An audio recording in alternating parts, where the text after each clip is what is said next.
Yeah, good evening. Can you hear me clearly? If you can hear me clearly, type yes in the chat box.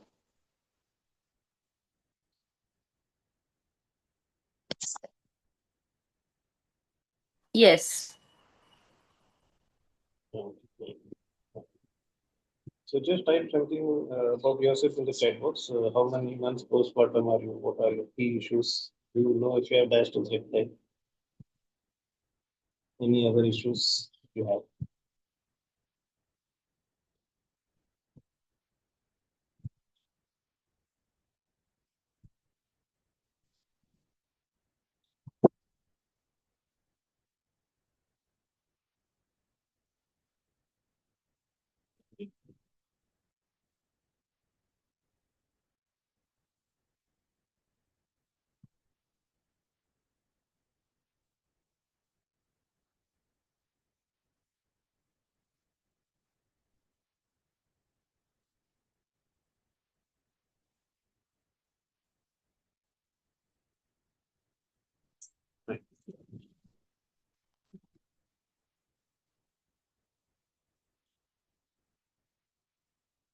Okay, so so our focus today is to learn, just to set the agenda, to learn core engagement techniques and breathing techniques for helping with that. So your postpartum belly is what you are interested in correcting. So the postpartum belly can be due to three reasons. One is belly fat, uh, which is the most obvious reason. The second one is diastasis recti, which is a separation of the six-pack muscles. The six-pack muscles, also technically medically called as the recti abdominis, are at the front of the abdomen, which all the heroes show off. And those are the muscles which we are interested, which cause diastasis recti. So there are two sets, left, right, and in the middle is a connective tissue called as the linea alba. This tissue gets stretched during pregnancy as the belly expands, and sometimes it loses that ability to create tension, generate tension uh, or strength, and becomes loose and weak, which can cause a host of issues. Uh, we'll come to what those are. But so that is one of the second reason, due to which your belly, due to that weakness in the tissue, the belly hangs down or hangs protrudes out and causes other issues like back pain, constipation, bloating, urine incontinence, etc. And it can affect the mental health also. Now, that is the second reason for the postpartum belly. The third reason could be weak and loose core muscles. So again, as the belly expands, for the belly to expand, hormones are released during pregnancy, chiefly relaxin, which helps the muscles to loosen up, relax, and expand, so that it can accommodate, the belly can stretch to accommodate that expanded belly, the growing belly. Now that those muscles, if you have not worked on them post pregnancy, will stay loose and weak, and that can also cause the belly to bulge out uh, even after you are delivered, and can be the reason for the third reason for the postpartum belly. Now, if you are have belly fat, you need to be on a calorie deficit diet to reduce that. There is no other way. Exercise only will not help. If there is diastasis recti, you need to correct it or minimize it. And if you have weak or less muscles, you need to strengthen them. How to work on the linea alba or the diastasis recti? Since it is a tissue, the linea alba, the connective tissue which connects the left right side is a tissue, it is not a muscle. So muscles you can directly work on. For example, the bicep muscle, here you can see that muscle, and bicep muscles you can contract and relax. When you contract, the arm comes up, when you relax, it goes down. Similarly, you can work on muscles in the belly as well, but you cannot work on tissues directly. So you have to work on them indirectly. How to do that? We focus on those muscles which connect with that tissue and try to strengthen them, and through that indirectly strengthen that tissue as well. The third reason is weak belly muscles or core muscles. So you need to strengthen them as well. And those are the muscles. So that is a common set of muscles so that you can work on them together in the same way. You don't need to work them separately. Now the question is, what then is the core? So you may have come up with this condition, the core, engage your core or the core muscles of the belly. So what do you think are the core muscles? Now, the typical problem that comes here is many people don't know what exactly is the core because it is a term. It can mean different things to different people. So first, and you cannot see those muscles like the bicep muscle, which I told you, you can see and you can work on it directly. But the core muscles, you cannot see them. So you don't really know what they are. You make assumptions and think that you know what they are, and you cannot see them. So you may not be able to work on them in the best possible way unless you know what those are. So just can you type in the chat box if you know what the word core means to you? What is the word core meaning to you? Just type in the chat box so that we can arrive at a common understanding of what the core is. So some background about anatomy is required if you want to do the right core engagement. So this is what is the agenda for the session because you need some anatomy knowledge because those muscles which you need to work on, you do not know them. You cannot see them and you make assumptions and then you try something and you don't get results. So the agenda is to know what is some anatomy and engage with the right muscles and learn how to do that so that the exercises that you do will be more effective. Okay, so Akila is saying core includes muscles deep inside. So again, can you see from what is written? Yeah, the rest of you also you can type in. From the what is written by one of the participants that it is not very clear. It is ambiguous. What is muscles deep inside? Deep inside where? And how deep? And what are the muscles? Is it clear from this? No. This is also not very precise. Yes, deep inside, but deep inside where? And how deep? And what are the muscles deep? How do you connect with them? So that is what I was trying to say, that this is the ambiguity that comes. And people make assumptions and they think they are doing the right thing and then they don't get results. Those VR exercises you may have seen on YouTube, lot of them, hundreds, thousands of them, many influencers posting, people see and try to do. Many times, sometimes they get results if they are lucky or if they understand it. And many times they don't get any results. And so we'll try to see what are the reasons behind that. So this understanding and the right core engagement is 50% work of the work done if you have diastasis recti especially, or if you have loose core muscles. So understanding and working on the right muscles, if you do, then all those exercises which you may have seen, bird dog, dead bug, toe taps, heel slides, and all of that, multiple exercises with fancy sounding names, with various movements, but those movements are useless unless you do the right core engagement, and that is what we'll learn. So, yeah. Yeah, Deepali, what do you think is the core? You have not received your answer. Akila has given. So don't please interact. Yeah, stomach muscle. Okay, yes, and stomach muscle. Okay, even that is very ambiguous. So stomach. So first of all, the stomach is an organ, so it does not have muscles. What you mean is the belly. The belly is a more generic, or the abdomen is a more generic term which can include this area. The stomach is a particular organ in which food is uh, digested. So, yeah, then again it becomes very ambiguous. So the stomach does not have muscles as such. It is an organ where food is digested. So, but what you are trying to mail is, I get what you are trying to say is some the muscles somewhere around the belly or the abdomen. Now the question is, we'll identify what are the exact muscles that you need to work on. So for our purpose, the core is considered of three parts. We'll consider of three parts, like a cylinder or a canister. So a cylinder, a geometrical object, if you see, has a top, a bottom, and a side.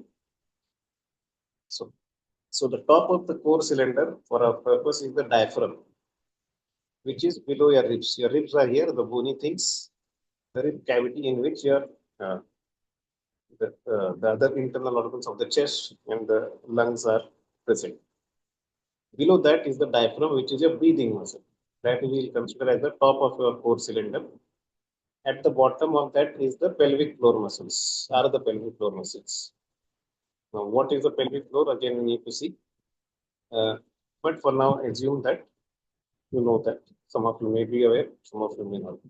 And at the sides are muscles for a purpose called the transverse abdominis or the TVA. Now, the transverse abdominis is a set that is a very deeper muscle in the body. It's not superficial like the abdominis, which is closer to the surface. And it is like a corset and which forms the structure and gives stability and strength to your spine. So those also get weakened during delivery. Those are one of the muscles could get weakened. So for our purpose, what is the core? It is like a cylinder with the diaphragm at the top, pelvic floor muscles at the bottom. Deep core muscles called transverse abdominis, which start at the back, coming from the side, and ultimately they connect to the linea alba. And that is why we need to work on them. So that indirectly we are trying to strengthen that tissue as well as the muscle itself. So clear what is the core now? You can just type in the chat box, so you will remember it. Otherwise, we tend to forget whatever we do. So just that type of act of typing or putting your hand with a mind-body connection. So just type in the chat box. What is the core? The top of the core, like a cylinder with the diaphragm at the top, the pelvic floor muscles at the bottom, and transverse abdominis at the sides. Now this object, the cylindrical object, one of these function is, especially the transverse abdominis, is to maintain pressure within the body or create and manage pressure in the body.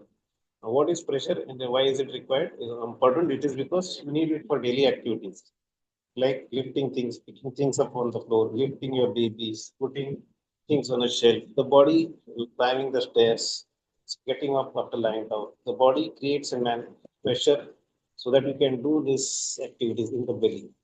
Now, this pressure, if not managed, can worsen your diastasis recti or prevents its healing. Why? Because diastasis recti in the first place itself is caused due to increased pressure in the belly. As the belly expands, the pressure inside increases, which stretches that tissue. And so you need to learn to manage that pressure. And this is the cylindrical contraction that we have understood of the diaphragm, pelvic floor, and the PAs is what will help you to manage that pressure. But how to do that is what we'll learn in this session today. So first we'll connect with each part of the inner core individually. First with the diaphragm. How do you do that? We'll do it in a breathing technique called as a 360-degree breath. But before that, just sit straight. And if you have your videos on, that would be great. It is very strange to talk to a blank screen where you cannot see what will happen if I just switch off my camera and I was talking like this. How does this feel? Do you feel it very engaging? Okay, so turn your cameras on. Yeah, that will help me to understand whether you are understanding or not. And I don't have to keep asking you to type in the chat box. So you can just give a thumbs up if you have understood, or thumbs down. And I will know. And I know from expressions. Yeah. So just sit straight and close your eyes and just observe where your breath is going to. How is your breathing? Is it in the belly? Is it in the chest? Is it in the ribs? Is it in the front of the belly, side, back? Front of the rib, side, back? Where is it going? Is it very deep? Is it short, restricted to the chest or the upper chest? Just observe, close your eyes and observe. Awareness is half the thing done. So it's going into the chest and also into the belly. Also, a little amount of it is going into the ribs in the lateral way. Okay, fine. Whatever it is for you. Yes, sir. Whatever it is for you, just be aware of it first. Yeah. See what we need to do with it. And how is the belly or the chest moving? It is expanding while I'm inhaling. As I exhale, it contracts. What? Belly or chest? The belly and chest, both. In which directions? Belly right from down towards the up. If I concentrate and observe when I'm exhaling, it is moving inside in a vertically. And inhalation, what is happening? Inhalation expansion is happening, and it is a what we call the lateral way. Like it is expanding just like a balloon. Okay, fine. Yeah. What about you, Deepali? Mine also, when I'm inhaling, it is expanding, and while I'm exhaling, it Which is coming direction? Which direction? in out direction. I Oh, cannot okay. tell. Okay, in and out. So yeah. So usually what happens is the belly goes out and in, and that is also called as a diaphragmatic breath. Why? Because your breathing muscle diaphragm. How do you inhale? The diaphragm contracts. The chief muscle. There are three muscles used for breathing, but the biggest one is the diaphragm. So when the diaphragm goes down or contracts, it pushes your abdominal organs out. That is why the belly usually goes out or is supposed to go out. And that is when inhalation happens. When the diaphragm relaxes back to its original position, exhalation happens, the belly goes in. Hmm. Then that is what happens for breathing. If you notice babies, that is how they breathe. And as we grow up, we develop different faulty breathing patterns, which may not be the best, restricted to chest due to various reasons, stress, anxiety, or different reasons. But so now what happens if you breathe in this way? Most of the pressure comes in the front of the abdomen. Right? Now you can see what I mean by pressure because you can increase diastasis. Now if this is your diastasis, that push and really out, what happens? The gap will tend to increase. So that is what we don't want. So in this breathing called as 360-degree, we have to learn to direct the breath into other areas. That is 360-degree into the chest or the rib cavity, front, side, back, into the side and the back of the rib. That is all around rather than just in and out. So that is why I told you to observe your breathing. What is the current state? So you can then move on for something which is different. So instead of pushing the belly out or allowing it to go out in the inhalation, at the start of this breathing, you will slightly keep it drawn in. Don't pull it in too much, but just enough so that it does not go out in front. When you do that and when you start the inhalation, if this doesn't go in front, it has to go somewhere. So then it becomes easier for you to direct into different directions, try to direct into the ribs, front, side, back, especially, and the side back of the belly, or 360. That is why the name of this breath. So this forms a circle 360 degrees. So try to expand 360 degrees instead of in and out. So inhale in through the nose, 360-degree expansion, exhalation to the mouth. You have to again imagine there is a candle, or even better, bird take it with so many candles. You are trying to blow it out through the mouth by exhaling through the mouth. Now, all those candles you have to blow out, so keep exhaling till all the air is emptied. As you are exhaling long and deep, you will feel let the belly go in, and if you exhale long deep enough, this action of the sides coming in will start creating that grip or tension in the midline. So inhale to the nose, exhale to the mouth. Can you see? So if I take a cross section of the rib, this is the back, this is the front part. Inhalation, expansion, exhalation in. Inhalation, rib going out, exhalation coming in. So inhale.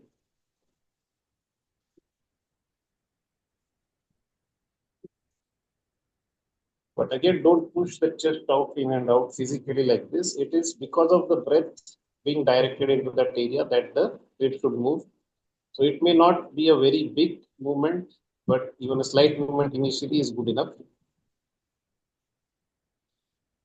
But that will help you to work for the diaphragm to get active and work. So start now.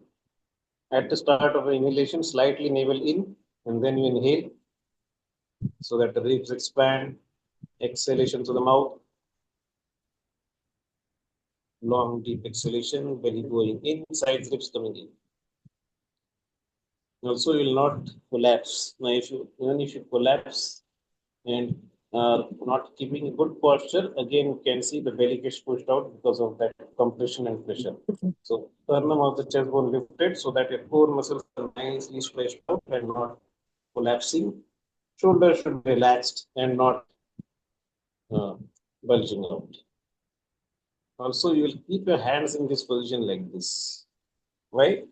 because in the hands again there are nerve endings and wherever. So as I said, the mind body connection gets weak during pregnancy, mind and the body connection, because the muscles will become weak and lose the nerve connection gets weaker.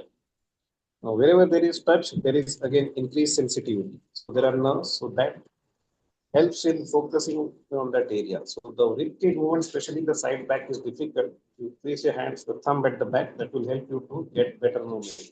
That is why keep your hands in this position. So shoulders should not be hunched but relaxed. So inhale to the nose, exhale to the mouth, belly going in, sides ribs coming in, and relax. Got this breathing? Clear? Any questions on this?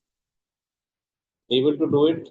You may or may not be able to get so much movement in the ribs, but that is okay. With practice only it will come.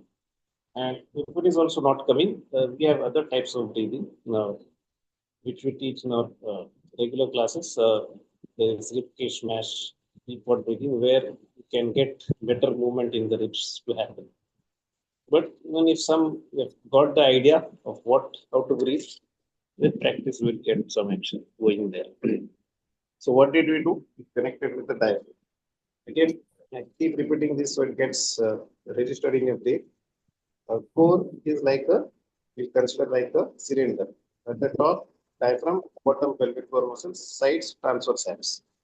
In this current breathing, we learn to engage your diaphragm. Next, we'll engage with the transverse abs, which are deep core muscles. They start from the side back, coming from the side like a corset in the center, where ultimately they connect with the connective tissue called the linea alba, which causes diastasis recti. How to engage those? And they are right from the pelvis to your ribs.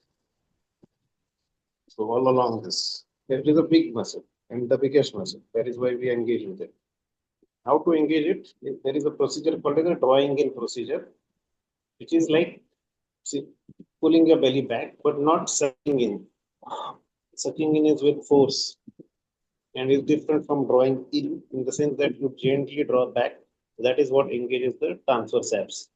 So, but you will not draw the entire belly back, or draw the entire belly, but we will draw it section wise. The reason for that I will come tell you in a short while. But first, we'll just notice that you have to divide your belly into three sections. The lower section below the knee, from the pelvis to the navel or the belly button. Your ribs start here at the sternum, they end at the floating ribs like this. So from the belly button till where your ribs end is the middle section of your belly. From the midsection to where your ribs start or the sternum is the upper section. So divide your belly into three sections and try to draw only the lower part of the belly in first. So focus and try to just pull the lower part of the belly. So can you please repeat it once? Yes. So you're dividing the belly into three sections to activate the transepts. So the first section is below the navel, from the pelvis to the navel, the lower section. From the navel to where your ribs end, you can trace out your ribs like this. The ribs end here. From navel to here is the middle section. From there to where your ribs start, or the sternum. This is called as the sternum, where the two ribs join. So this part is the upper section. So you will try to draw the belly in gently, but only the lower section in first. So try to see if you can access that section. As I said, mind-body connection gets weak. Now, this is also a self-assessment or a test, as well as an exercise. So you're trying to see if you have that ability to control that lower section or access it. You just try to draw it in gently. Pull it back. If you can pull it back, see how far can you pull it back. Then check whether how easy or difficult is it for you to do that, or do you have to concentrate a lot, or sometimes some of you may find that you just cannot access that lower section, because if the mind body connection is really weak, but the muscles are really loose and weak, you may not be able to do that at all. Or some of you might find that you try to draw the lower, but the entire belly or the Very lower end good. of them both coming. Yes, Because I'm already connection, practicing it, sir. The 360 degrees breathing. So as I'm practicing, maybe I'm able to do it. Like whatever you asked me to do, the lower part of the belly, I'm able to draw it in, and it is going very deep in, like to my okay, maximum. okay, fine. But then it is not the same for everyone. Some may not be able to access, some might find that they try to draw the lower, but both or the entire belly comes in because the mind body connection gets weak. I'll just tell you what, by an example, what is that exactly means. So if I tell you to do a bicep curl with the left hand, you will do it with the left hand. The right hand will not come up, or both hands will not come up because you can see those muscles, you can access those muscles. But here, the same may not be true. And if you try to draw the lower, the upper may also come in. That happens usually for most, unless you have been practicing like this. So that is what I mean by the mind-body connection introduced. Then we'll focus on the midsection. Try to draw the lower section in, then the middle section in as well. Again, check whether you have access now in the midsection. How far back can you pull it in? How long can you hold it in? And what is the difference in the level of access, if any, between the middle and the lower? Do it 2-3 times and then make just a mental note of it, but you can write it down. So you know what is your current state so that you can go to a different state. You want to progress, you should know where you stand. So this is like knowing where you stand. What is the level of connection? So because you need to first connect with your core muscles and then progressively strengthen them if you want to heal diastasis recti or even strengthen the core muscles to reduce that postpartum belly. So just try that for a few times. Then we'll again move to the upper section. But for the upper section again, always start with the lower. Start drawing the lower, then the middle, then the upper. Again, checking for the level of access in the upper section now. Yeah. Is it the same? Is it different? Or can you not do it at all? So as some of the participants are saying, I am not able to do. Yeah. So whatever it is, so it is not going to be the same for everyone, depending on where your diabetes is or where your core is looser or weaker, you'll be able to do that.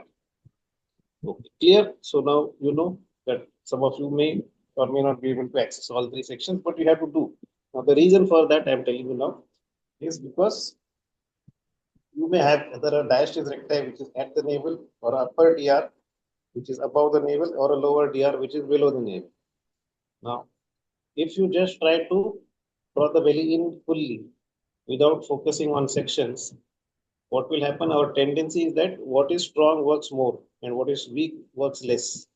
So you will just draw in the entire belly from the strongest part. Now the strong will get stronger, the weak is not going to get exercised. If you try it in the full way, try to do it, draw in the full belly. So the weaker will stay weaker. But whereas if you try to do it section wise, you are actually focusing on each part. You know what is weak and you are trying to strengthen what is weak rather than just strengthening more what is more stronger. So clear why we need to do it section wise. So try that, and then within a few weeks, usually a couple of weeks, most people will be able to get better control over all 3 sections. So that is how you access the transverse abs. Any questions on this? Clear? And then third part is pelvic floor muscles. Yeah, everyone, people who have their videos on, Deepali, PE. If you have any questions, you can ask. Otherwise, we will move on to the third part of the core, the inner core, which is the pelvic floor. Some anatomy again. Pelvic floor muscles, if you don't know, are muscles which are below the pelvis. Now, what is the pelvis? It is a set of bones, or also called as the pelvic girdle or the pelvic basin, which is in the form of a basin-like structure, triangular basin, which we have, or normal wash basin, a triangular one, which is composed of multiple bones, which is at the waist. Below that are muscles side to side, front to back, like hammocks or your swings, which are called as pelvic floor muscles. They have the functions of uh, controlling your excretion, urination, sexual satisfaction.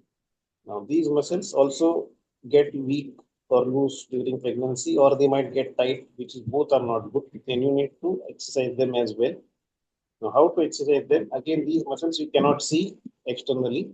So you need certain instructions or which are called as cues which will help you to exercise or engage with those muscles. Now, there are multiple cues that can be given.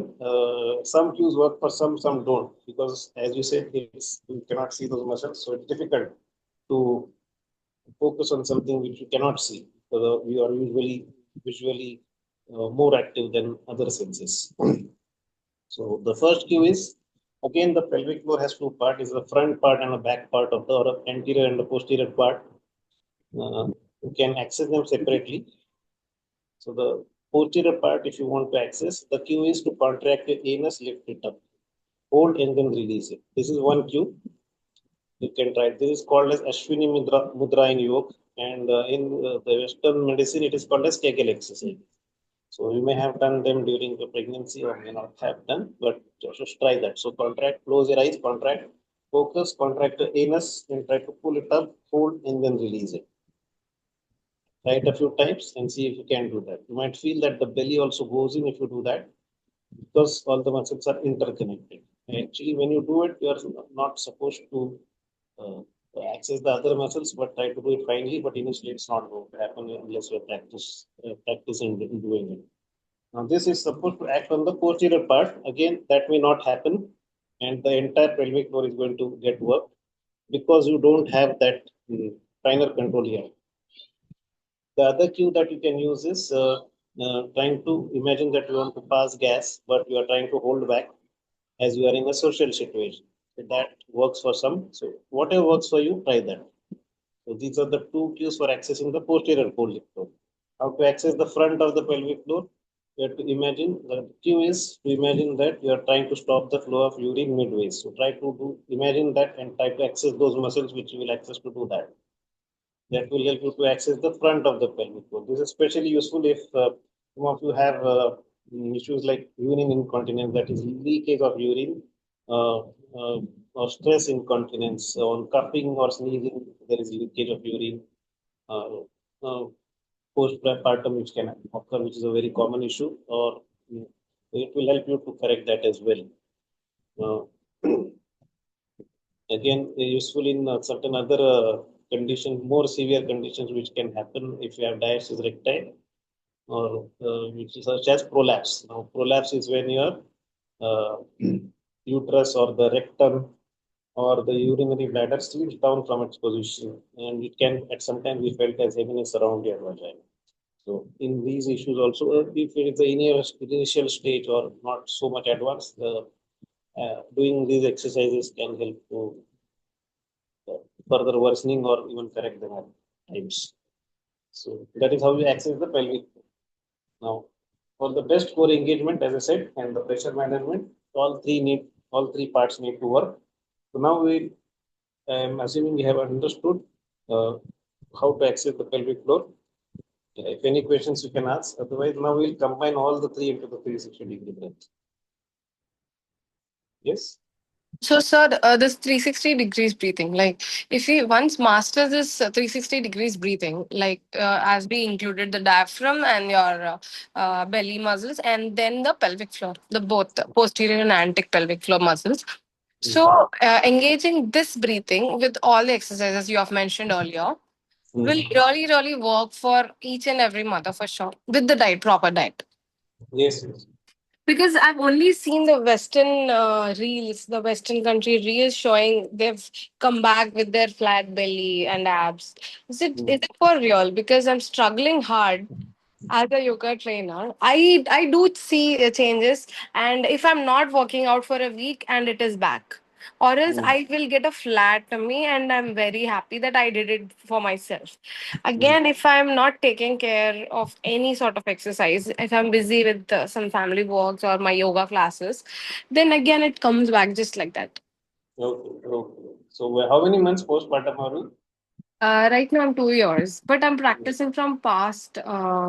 Actually, I've started practicing from 6 months itself. Okay. And you are practicing it regularly. No, that is the thing. No, Okay. yeah. So, But I'm see, able to help other mothers who are really serious and they're consistent. They can see the changes. As a trainer, we sometimes take it like, okay, we anyhow know it, so let me practice later. That is happening. So what Yeah, would you it does work. suggest? See, again, what is, see, this is a connective tissue. Everyone's healing journey is different. So, uh, yeah, so in those Western reels, you may see people with flat bellies, but yeah, sometimes that may not work for everyone because healing of the tissue is different from the healing of the muscle because it is not like a muscle, basically. So it is like a So rubber band. Now, if you stretch a mm, rubber band within its limit, you leave it, it comes back to its original size. okay. So I want to know, like, out of your experience. Yeah, let me complete. Yeah, so uh, if you stretch beyond a limit, it loses elasticity.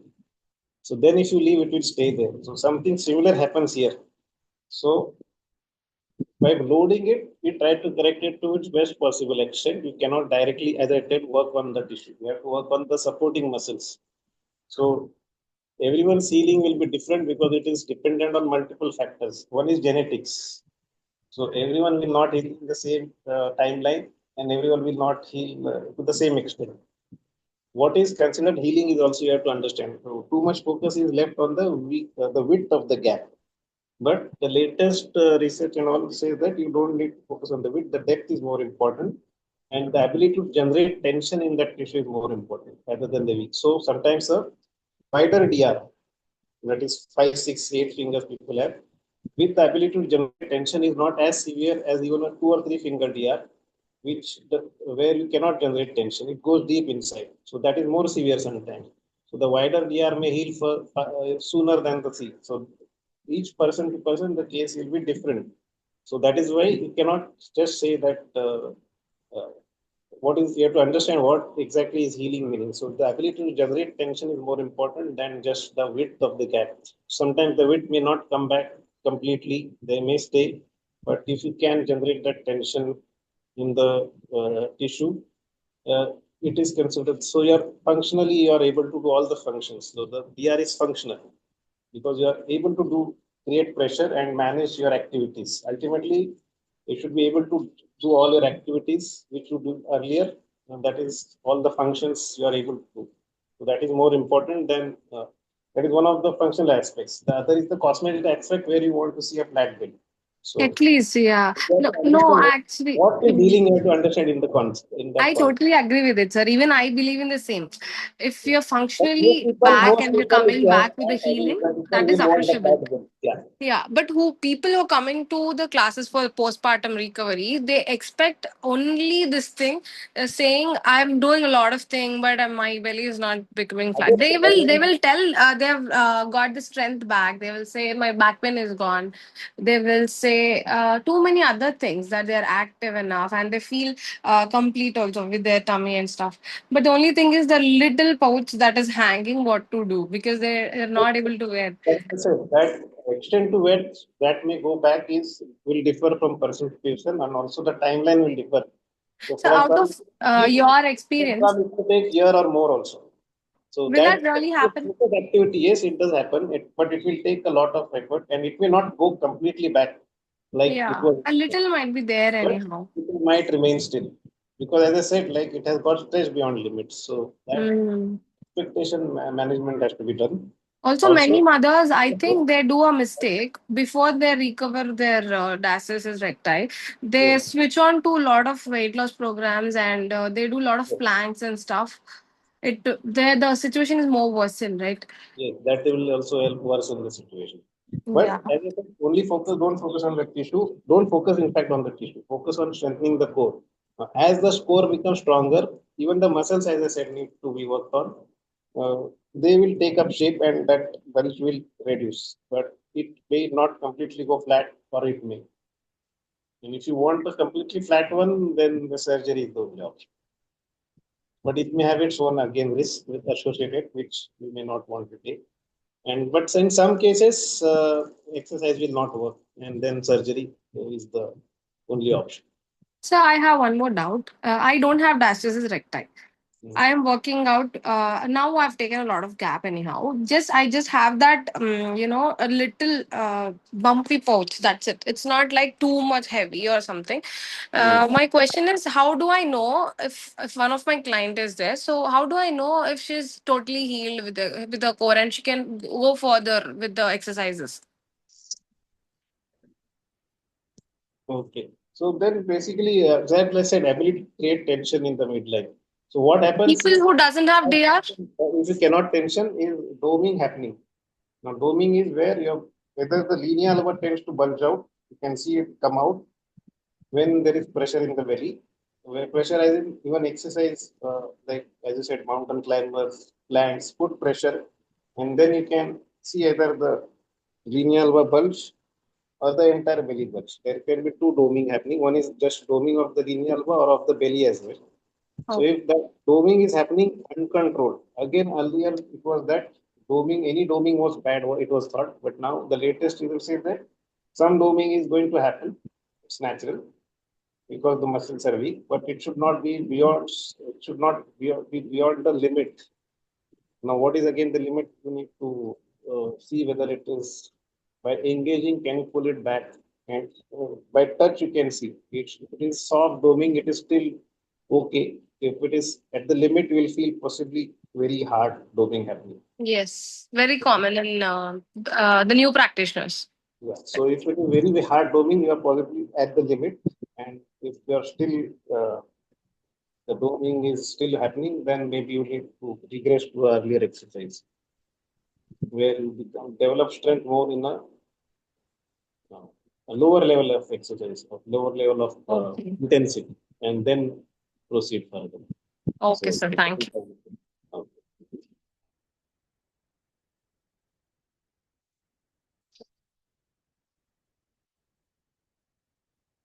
Yeah. So, So I hope you have understood how to. That is what we mean by engaging the core. By so, for our purpose, we have considered the inner core, but the core again has an external core, which are different muscles called transapse. So not the apps, the external obliques and internal obliques, which again you need to engage if you have a specific type of DR, and that will come later on in some different advanced or intermediate exercises. As I said, we'll find yourself getting stronger. The belly shape will start turn. How to know if you are healing DR? How much time? As I said again, I already answered that question. You Everyone's healing journey is not going to be the same. It depends and on multiple factors. One is on genetics, so it will vary with person to person. It will vary when you start exercises. Like Akhila was saying, if you after delivery, if you tried some other exercise forms and you worsen the DR, it may take longer to heal. If you Even if you do the exercises, like the purpose behind this session was core engagement. If you do all those YouTube exercises without the right core engagement, they won't work. So technique is important, regularity is important, and again, as I said, the tissue healing is cannot work like directly. It has to be worked indirectly. So uh, we need to progressively load the tissue in a progressive manner to strengthen it, and that will take sometimes long duration, depending on your genetics, the lifestyle. Then again, how you lift things. Well, if you lift very heavy loads without the proper engagement, again, you might worsen the DR. So whatever exercise you do for 2 months, 3 months can go off in just one incorrect lift. So that can happen. If you are not regular, so if you exercise for 1 month, then you took a break again for 1 month, again you may go back. So different things. Your nutrition for the healing to happen, the right nutrition is required. Posture, right posture is required. So if you are working out for 1 hour, but throughout the day, if you are sitting like this, putting again pressure, that may cause worsen the PR. So different things. So it is a whole body and lifestyle issue. Again, cuffing could worsen it. So we have to try to be that you don't cuff, get cuff too much. It can cause issues, full body issues like it can affect your digestion because your muscles become weak, loose. So your uh, entire digestive system, which works on peristalsis, that is the movement of the food to the intestine, cannot work because your muscles are weak and loose. So we'll get gastric issues like bloating, constipation, reflux. Again, yeah. So if you have that belly one thing that can happen with people who have a conscious belly button will try to suck in the belly all the time in social situations because you don't want it to be seen. So that if you do it too much, again can cause acid reflux. Wearing the belt itself can cause people many times. Another myth is that you have to wear the belt to reduce the belly. So the belt it will not help you to reduce the belly. It will only provide support in extreme cases, additional support. It will not heal because nature of any muscle is that if you exercise or use it, it becomes strong or stays strong. If you don't use it, it becomes weaker. So if all the time you wear a belt and the work of the muscle is done by the belt, it is progressively going to get weaker, not stronger. In early cases where the healing anyway, see the ER healing happens naturally also. For about 60% in on a period of 1 year postpartum, 60% of the women will heal on their own. So that natural going healing is going. So if you wear the belt, if you wear anyway going to heal naturally, the belt might help in that case. And then those people will think the belt helped. But it is the anyway what was going to happen. That is why the belt worked. The belt will not work in case of worse DRs. Actually, yes, sir. There are too many myths regarding this belt. And They will you know the not eat belt, proper nutrition. They won't even drink sufficient water, saying their culture is like that. But then they believe in this belt, and they believe the only thing help them is a belt. yes. But the belt, and on the contrary, will cause other problems. If it is we are wearing it too tight, The pressure. it will put pressure. Where so like a balloon, if you compress it, what happens in the center? Pressure goes somewhere. Whenever you compress something, pressure, volume, and pressure inverse relation, physics. So if you compress something, pressure increases. So if you belt, you use the belt, you are compressing. So where will the pressure go? Either below in the pelvic floor or up on the diaphragm. So we'll get either urine leakage, prolapse, or pelvic floor issues like this, or we will get gastric issues, acid reflux. So the belt so is not the recommended also. So those are the issues. So, in the next session, do you also teach the exercises, sir? No, these are repetitive sessions. So if you want to heal DR, we have regular classes, and if you want to learn as a teacher, there is a separate teacher's training course. Do you have a teacher training course, sir? Yes, yes. Okay. How do I take the details and reach out? Just send me a WhatsApp and I'll send you the course structure and what. All right. This session is just regarding the breathing. It is about the core engagement. It will get people started on. Okay. And, even say 20, 10, 30% will just heal with just this breathing itself. Yes. So, So sir, that's it. They need to do okay. all the other exercises. Okay. They will not heal. They will require progressive loading. So this repetitive session is for one session, or you have a set of sessions and you will repeat it It later? is the same thing.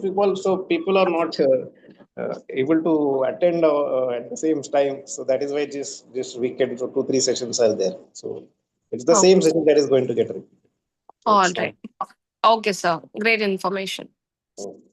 You can do any those even those bridge pose or setu bandh sarvanga.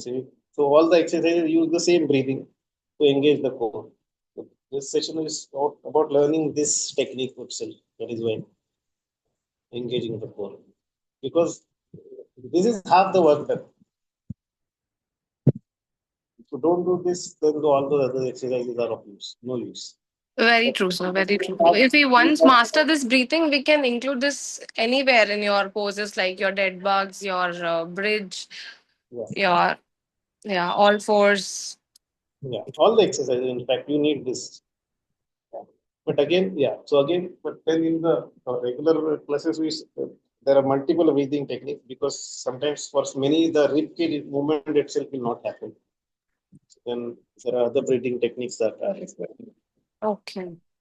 The other important thing which I can tell you right now is pelvic rib alignment, because many have a anterior tilt or a posterior tilt.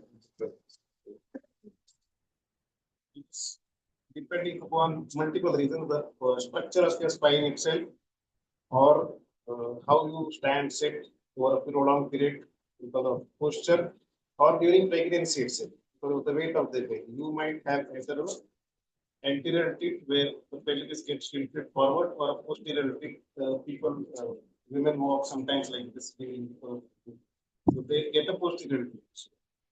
For a good posture, your pelvis should be neutral, that is parallel to the floor and the ribs. So, why? Because again, you want to activate transapse, which we right. The transapse are active when the pelvis and ribs are in a neutral or a aligned position or a parallel position. When you have this, the recta abdominis gets dominant. So again, that is why this is called as the pelvic tilt, where you align the pelvis to the ribs. The other concept is of rib flare, that is ribs pushing out. Even that gets recti dominant, so you will not be able to work on the transapse. So learning to get the ribs in the pelvis parallel itself. Even doing just pelvic tilts is a good exercise. Lying down, you can do them. That works better on the floor, on the back. It will access your TAs much better. Okay. That's the So, simplest exercise that you can do, pelvic tilts. Just moving the pelvis back and forth for core engagements.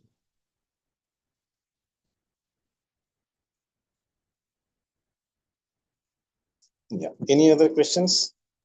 no, sir. Sir, can you give a little brief on your teacher training course?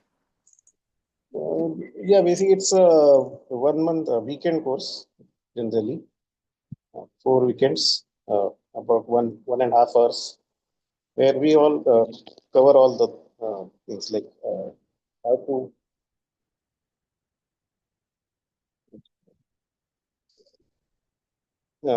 to do the assessment of the VR, what are the myths, what are the basic core engagement techniques, breathing, multiple breathings are there in all the exercises. Then how to progress, that is more important.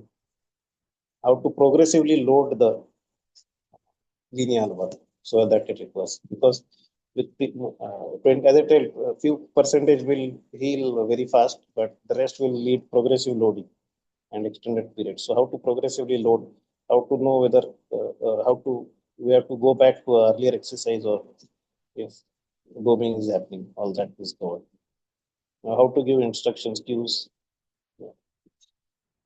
and how to Okay. handle a group class or a individual class. So that will be covered. Okay, sir. Thank you. Okay. Okay, thank you. Any other Thank you question? so much, sir. Okay, bye. Thank you, sir. Bye. Bye.